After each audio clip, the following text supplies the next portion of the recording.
Still trying to get over this cold. But I just wanted to make a quick album review about this new J-Rock project, 90059.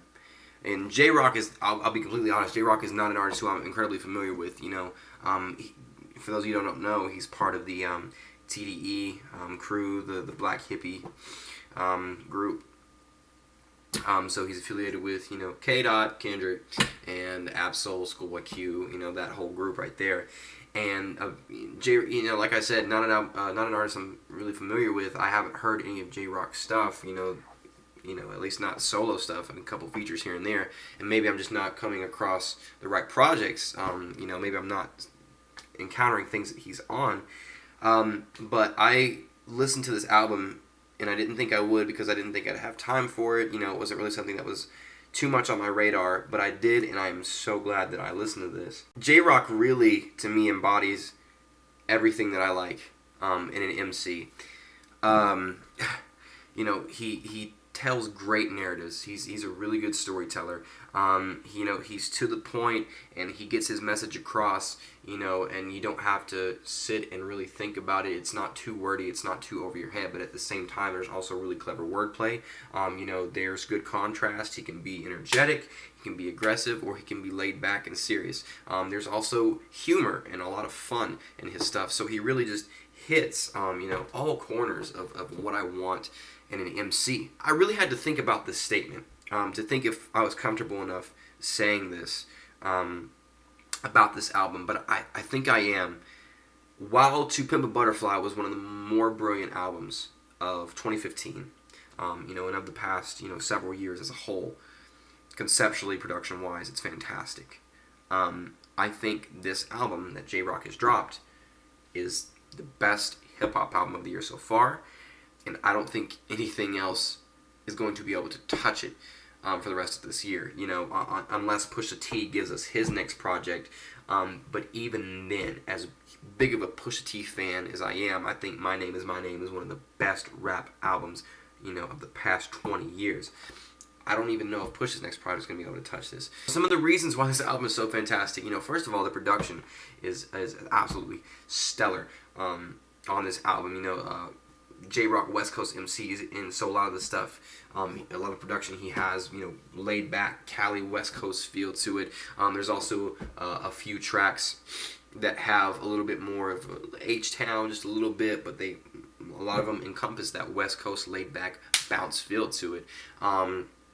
Especially during the back half, songs like Money Trees Deuce, the closing song The Message, and then the Fly on the Wall production, which was hands down the smoothest production on this whole album. Just amazing production on this. And also the single that's being pushed right now, Gumbo, fantastic production on that. Just really laid back, smooth, you can vibe to it, just makes you feel good. And J-Rock, kicking, these dope lyrics over it doesn't hurt at all either. So there's that. There's a couple more bangers on this thing, like the opening tracks on here. I know track number 2, Easy Bake, and then I can't remember the opening track name right now, but that beat was really good. I liked it. And then the Vice City beat, which, the Vice City beat, that's kind of the closest track, on this album that you're going to get to like a trap sound. It's got a little bit of trap influence on it, but even then, it's still really, maintains a nice traditional hip-hop feel. There's a couple little minor beat switch-ups in some of the middle tracks on here. The only production I didn't really care for was the title track, actually. I just thought it was a little bit cluttered and just a little too off-kilter for me, kind of odd future-ish a little bit, but not too much. Still a fantastic production, better than anything I could ever do, but just not my cup of tea 100%. There was a beat switch up in the I Wanna Ride song with Isaiah Rashad, toward the beginning, and this production actually kind of reminded me a little bit of that song from the latest ASAP Rocky album with UGK and Juicy J. I can't remember the title. I want to call it Far Side, but I'm not sure if that's it. So it kind of had a little bit of that feel to it. Reminded me of that a little bit. This album, feature-wise, was actually pretty on point, not oversaturated. A couple sung hooks here and there. But also a couple guest features. Let me just hit some of the highlights. Kendrick did his thing on one of the opening verses, and on the Vice City track, that's kind of the crew track. absolutely fantastic. That was the first song I heard off this album, and that's what made me kind of want to go and check it out. I think Kendrick did a fantastic job on the hook. I love Kendrick's voice. Always fun to listen to. Ab-Soul, I just can't get into as an MC. I've tried a lot with different features and a couple solo songs, and I can't really dig Ab-Soul like that. Feel bad. I can't because I enjoy the other three.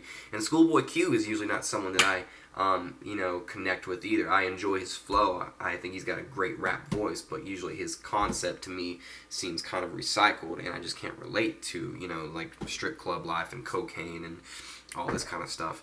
But I think he actually had the best verse on this track, believe it or not. There's a lot of other features on here from, J-Rock's alter ego, Lance Skywalker, which... it's not totally intolerable. I think his alter ego does contribute, definitely, with, as far as aesthetically, sonically, kind of helping carrying out some of the atmosphere on some of these songs. The only time I didn't really enjoy it was the 90059 track. To me it was kind of like, it was a little bit Tyler the Creator-ish. It sounded to me like something off the Wolf album, just that, kind of really goofy alter ego, coming through on this weird production while the main guy's trying to get his point across. I would think it'd be kind of interesting for them to go bar for bar in this kind of style, since they can be similar with this and pull it off. They both kind of have that gruff, very articulated and enunciated flow. I'm not saying that J-Rock is like that all the time, but on this track, it to me was a little bit Tylery. Really, no complaints really about the other features. I was kind of bummed that Isaiah Rashad didn't actually give us a verse; he just gave us a hook. And then the SZA, the sung part. While I really enjoyed the beat switch up behind her, that neo soul production that she sung over. I just didn't really think that her singing contributed anything to the song, in all honesty. But this album overall is just fantastic. And, it's not a concept album, but there is a common theme throughout it, and it flows so well. Just J-Rock painting the picture of what it was like to grow up in his area and how his upbringing affects him, with this kind of fame that's being thrust upon him. And he tells it in such a really good, sincere way, and I enjoyed this album. Minor complaints about it. The only track I didn't like, aside from the title track, which I wasn't crazy about, but I did enjoy as far as creativity, was the song The Ways. That's the only one that I really didn't care for, but every other song on this thing, and it's not to say that, if I had the opportunity, I would take the song off the album, because I think if you took anything away from this album, whether I enjoy it or not, the album wouldn't be the same. Like, it wouldn't flow the same. It wouldn't feel right. This album to me is just perfect, spot on. Doesn't need more, doesn't need less. He came through with a fantastic, stellar project, and so happy I checked this out. This album to me gets an A+. I think it's tops of the year. And I'll try to do an end of the year review. If I'm still around before I leave for my mission. Man, this album is fantastic. I encourage anybody to go check it out. Give it a listen. J-Rock nailed it.